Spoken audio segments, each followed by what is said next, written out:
Ma pierre, quand elle est relativement luisante, là, à un moment, elle va le boire et elle va être de moins en moins luisante. Là, c'est parfait, c'est le moment pour appliquer. D'accord? Ouh là là, il y a un timing. Hein. Ouais.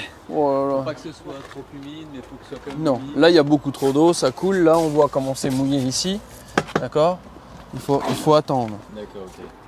Je mouille volontairement parce qu'on va faire de la chaux. Si on veut le temps avec le soleil, ça va assez vite. Clairement, au mois de juillet et août, il n'est pas question que j'ouvre un sac de chaux. Quoi. Au soleil, tu fais rien.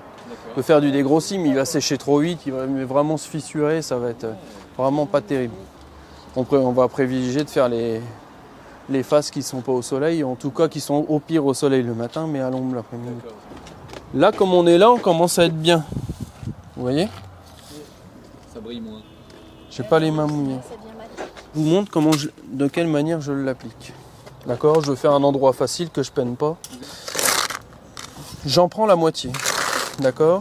Je vais décider de ne pas trop être épais en dessous au niveau de ma truelle et je vais l'appliquer de cette manière-là. D'accord? Il y a les planches par terre, c'est fait pour. J'hésite pas à faire ça, comme ça. Ce qui reste sur ma taloche, j'hésite pas à le remettre dedans. D'accord? Ça pose aucun souci. Le but, c'est de passer un maximum ça là-dessus. Plus vous allez charger une quantité d'enduit, moins tout ce qui va ici va boire. Il va saturer. Ça vous laissera le temps de manier. Si je commence à reboucher un petit trou là, et puis un peu là, puis un peu là, un peu là, vous allez revenir là, et ça sera déjà dur. Le fait de charger au même endroit, d'accord, va le saturer. C'est pour ça qu'à la gamelle, on va assez vite et on sature très vite. Donc on peut se permettre de talocher après un moment, reprendre.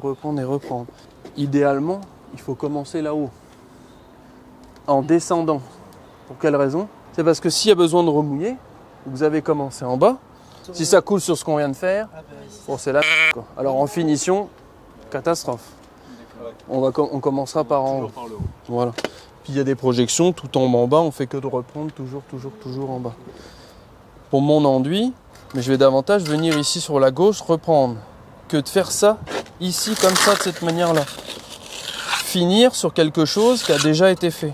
C'est beaucoup plus facile de le prendre là et de finir sur quelque chose qu'on a déjà fait. Vous comprenez, l'adhérence elle est bonne, la chaux sur de la chaux. Je vais pas vite à appliquer, mais ce que je mets, ça tient. Il vaut mieux prendre son temps que de faire des petits bouts comme ça.